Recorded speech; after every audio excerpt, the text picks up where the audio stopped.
Serenity could hear the surrounding echoes of her footsteps as she walked down the empty hallway, fighting a flinch as the sound of each footfall bounced back to her. For some reason, the sound seemed harsher than she had remembered. Perhaps it was because she had grown used to the overwhelming silence that accompanied her stay in the asylum. Asylums were meant to be a refuge for those that needed it, though they were more like prisons. A mental and physical prison for those that wanted most to escape. Freedom was no longer considered to be an inalienable right. The wealthy could buy their freedoms, while everyone else stuck to the strict regime that the government set forth enforced by the seers. Through a touch, all of your thoughts were on display. Any ideas that didn't comply with the status quo could land you in an asylum where they would attempt to correct your thoughts, bending you into the robots that filled the bustling cities. The asylum was completely empty now, as though it had been abandoned and forgotten. Serenity's first step out of the building seemed monumental. As a child, a seer had seen her free spirit and recommended that she would be locked away before her mind could run rampant. The thought that had given the young girl away was a bird in flight, spreading its wings and soaring over a gust of wind. This single image was symbolic of everything the government tried to suppress in its citizens. The city had less color than she remembered.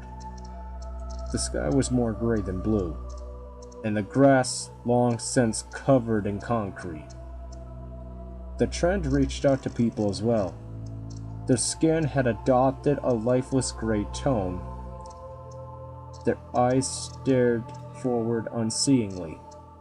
Continuing to look around, Serenity caught sight of her haggard appearance in the reflection of the shop window.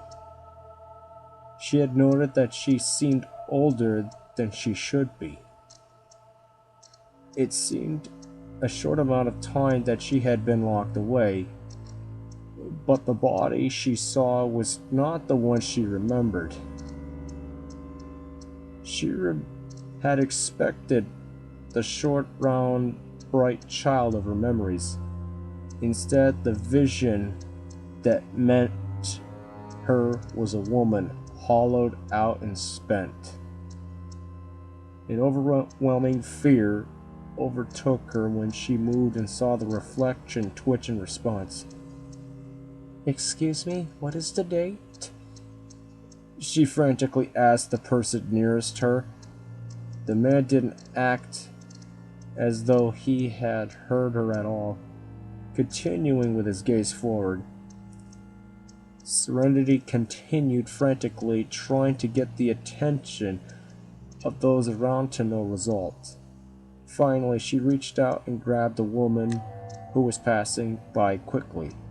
The woman's gaze quickly snapped to the frantic girl, and Serenity instantly let her go, regretting her actions.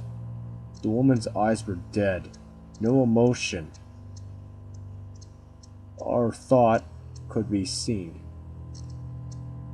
They locked gazes and stood for a moment before the woman let out an ear-piercing scream.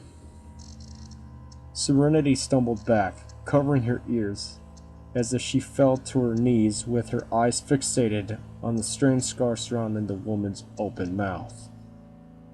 The marks were so unsettling that she closed her eyes in an attempt to block out the image and the sound emanating from it. When the woman finally stopped shrieking and Serenity was able to effectively think again, she looked up only to find that she was surrounded by men. Before she had time to process what was happening, a needle pressed her into her neck and she felt unconscious and slipped away as the ground grew nearer. Upon awakening, it became obvious that she was not lying on the street. The smell of antiseptic was overwhelming as she opened her eyes and peered around the bright room. It seemed as though she was bound to a table and that was being held to an angle so that it was slightly reclined from being vertical. Looking down, her eyes were immediately drawn to a leather strap across her body. Tearing her eyes from the fastenings, she caught a glint of silver in her peripheral vision. Looking for the source, her eyes fell on a metal tray with several medical instruments spread across the surface. However, it was hard for her to focus on anything other than the bloody scalpel. Adrenaline coursed through her veins, and she started to open her mouth to scream, only to encounter resistance. Frantic, she tried to break free from the bands, but had no luck. She continued to fight until she heard a door opening somewhere behind her. I see that you're awake. It is a shame that I forgot to put the mirror up before I left you so you could admire my work. We couldn't have you getting loud while the process is going on. Makes it take longer, said a man right behind her. She was unable to see him until he moved a mirror around so that it was beside her. However, the man was the furthest thing from her mind when she peered in the mirror. Her mouth had been sewn shut, blood still covering the surrounding area. Dread filled her as she stared, unable to form a response. Like it so much that you're speechless, Just wait until you see the rest of you. True work of art take this time around. It's really too bad that you won't be able to enjoy it, he said with a little laugh as he grabbed her head and straightened it so she was facing forward, stretching another leather band over her forehead to keep it in place. A screen flickered to life before her and the room was filled with a sudden noise that she couldn't place. Instinctively, she closed her eyes, still fighting against her restraints. Now, watch like a good girl. I hate to have to open those pretty eyes of yours the hard way. Those scars would be out of place even here.